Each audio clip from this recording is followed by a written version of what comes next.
Hello বন্ধুরা, কেমন আছো সবাই? আশা করি সবাই খুব ভালো আছো, সুস্থ আছো। আমিও মোটামুটি ভালো আছি। খারাপ আছি বলতে সত্যিই খুব খারাপ লাগে। আজকে হচ্ছে মহাশিবরাত্রি, আর দাদার বাড়িতে যেহেতু শিবজি মহারাজ প্রতিষ্ঠিত আছেন, তো সেই জন্য আজকে চলে এলাম দাদার বাড়ি। এই দেখো, ইনি হচ্ছেন আমাদের প্রতিষ্ঠিত শিবজি মহারাজ। আমি একা আজকে দর্শন করব না বলেই পুরো ভিডিওটা করলাম, যাতে প্রত্যেকে দর্শন করতে পারো আজকের এরকম একটা শুভ দিনে। ছাদের উপরে ছোট্ট একটা ঘরে উনি প্রতিষ্ঠিত। আর এই যে ছাদের মধ্যেই যে গাছটা উঠে এসছে, সেই গাছটার কিন্তু গোড়া হচ্ছে একদম নিচের তলায়। ওখান থেকে পুরো গাছটা ছাদ পর্যন্ত উঠে এসছে, এবং শুধু উঠে এসেছে তা না, প্রচুর ফুল ফোটে এই গাছটায়। মানে যখন এই গাছটায় ফুল ফোটা শুরু হয়, তখন আর বাইরে কোথাও ফুল আনতে যেতে হয় না। আর এখানে বৌমনি সারাদিন নির্জলা উপোস করে বসে আছে, পুজো হবে তারপরেও খাবে। তো চলো আমরা বাড়ি ফিরে যাই, কারণ প্রায় সন্ধে লাগতে চললো। ওইদিকে মন্দিরে ঠাকুর দেখবো, প্রচুর ভোলে বাবা আসে, সেগুলোকে দেখার ইচ্ছে রয়েছে। সেই জন্য তাড়াহুড়ো করে বেরিয়ে চলে এলাম দাদার বাড়ি থেকে। आदिदेव शंकरा तेरे जाप के बिना चले ये सांस किस तरह। দেখো বন্ধুরা, গল্প করতে করতে চলে এলাম একেবারে মন্দিরের সামনে। মন্দিরটা কিন্তু খুব সুন্দর করে সাজিয়েছে প্রত্যেকবারের মতোই, তো সেটাই তোমাদেরকে একটু দেখাই, চলো। मेरा कर्म तू ही जाने, क्या बुरा है क्या भला, तेरे रास्ते पे मैं तो आंख मूंद के चला, तेरे नाम की जोत ने सारा लिया तमस मेरा। নাট মন্দির থেকে শুরু করে একদম বাইরে পর্যন্ত কিন্তু বাঁশ দিয়ে ঘিরে দেওয়া হয়েছে। আজকে যেহেতু মেলার প্রথম দিন, সেই জন্য আজকের ভিড়টা কিন্তু একেবারে চোখে পড়ার মতো। এবং শেষের দিন যে ভিড় হয় না তা না, শেষের দিনেও প্রচুর পরিমাণে ভিড় হয়, কারণ সেদিন মহোৎসব থাকে। যারা দূর দূরান্ত থেকে মহোৎসবের জন্য আসেন প্রসাদ খেতে, তারাও কিন্তু থেকে যান এবং পুরো মেলা দেখে তারপর বাড়ি ফেরেন। এখানে কি সুন্দর মালা গাঁথছে দেখো, আকন্দ ফুলের মালা গাঁথা হচ্ছে, কারণ আজকে যেহেতু শিবরাত্রি, আকন্দ ফুলের মালা প্রচুর বিক্রি হয়। অনেকে আবার খোপায় দেওয়ার জন্যও কিন্তু কিনছে। তো চলো একটু বাবার দর্শন করে আসি।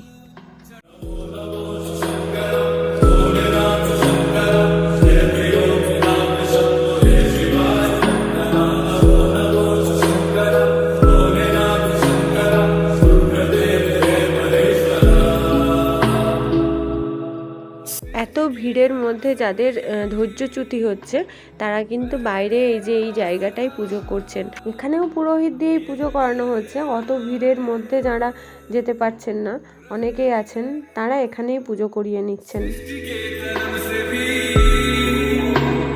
पहले तेरा वास था,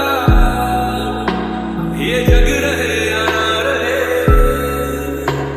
रहेगी तेरी आस्था, क्या समय क्या करे, दोनों में तेरी महानता महानता महानता। দাদা বৌদি আবার পুচকায় দুটো সবাই একসঙ্গে ঘোরাঘুরি হলো।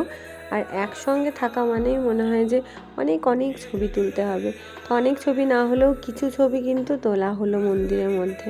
মন্দির থেকে বেরিয়ে চলে আসছি, আর দাদা আগেই বেরিয়ে চলে গেছে। আর বৌমনি কিন্তু বুঝতে পারছে না যে দাদা কোথায় গেল, তা খুঁজে বেড়াচ্ছে। আর দাদা ওই দেখো। ঠাকুর দর্শনের পর্ব শেষ, এবার চলে এসেছি আমরা একটু মেলার ভিতরে, কারণ মেলা বসেছে এত সুন্দর করে, আর সেখানে টুকটাক কিছু কিনবো না তা তো হতে পারে না। 5 টাকা থেকে শুরু করে 50 টাকার পর্যন্ত হরেক মাল, এছাড়াও নানা রকম জিনিস বিক্রি হচ্ছে। অনেক জিনিস আছে ভীষণ লোভনীয়, মনে হচ্ছে সব কিনে ফেলি, কিন্তু সব কেনার থেকে সব দেখার আনন্দ সব থেকে বেশি। তো চলো একটুখানি মেলা দেখবো, একটুখানি টুকটাক কিছু খাবো, তারপরে তো বাড়ি ফিরবো, তাই না?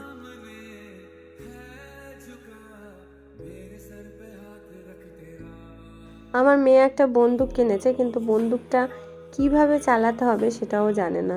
তারপর ওই দোকানের দাদাই কিন্তু দেখিয়ে দিল, তারপর বলছে ঠিক আছে বুঝতে পেরেছো। আর কতটা বুঝেছে সেটা পরীক্ষা করতে করতে বাড়ি পর্যন্ত বন্দুকটা পৌঁছবে কিনা সেটাও একটা ব্যাপার। চলে এসেছি একেবারে ঘুগনির দোকানে। শুধু আমি একা এসেছি তা কিন্তু না, আমার সঙ্গে আছে বাবু আর টিনা। টিনা কিছুতেই খেতে চাইছিল না, বলছে আমার ভাল লাগছে না, শরীর খারাপ, কিন্তু ওকে প্রায় জবরদস্তি নিয়ে আসা হলো।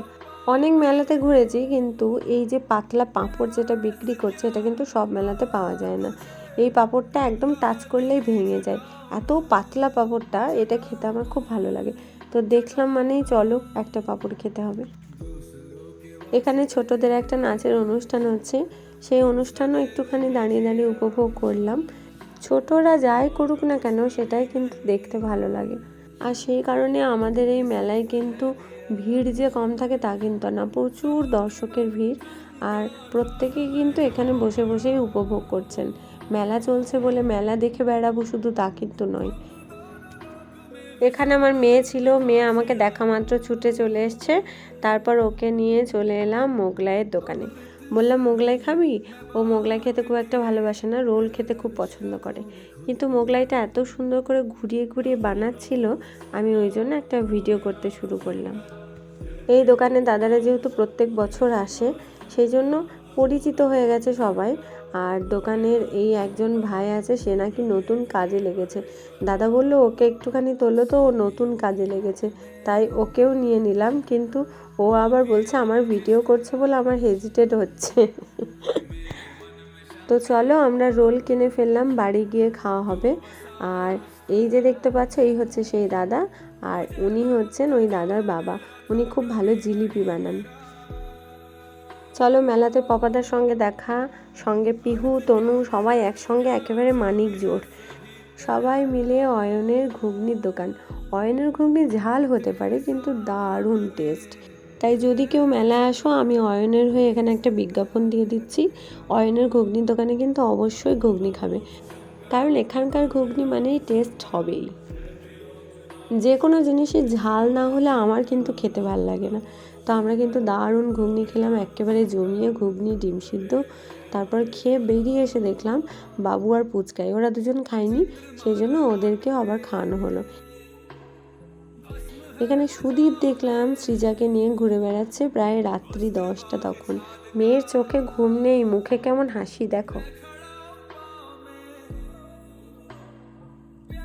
অনেক রাত্রি হলো, চলো বন্ধুরা আজকের মতো ভিডিওটা এখানেই শেষ করলাম। সবাই খুব ভালো থেকো, সুস্থ থেকো। আর যারা কাছাকাছি থাকো তারা অবশ্যই মেলা আসবে, মেলা দেখতে, মেলা উপভোগ করতে, আর অবশ্যই বাবার দর্শন করতে। আজকের মতো ভিডিওটা এখানেই শেষ করলাম। শুভরাত্রি।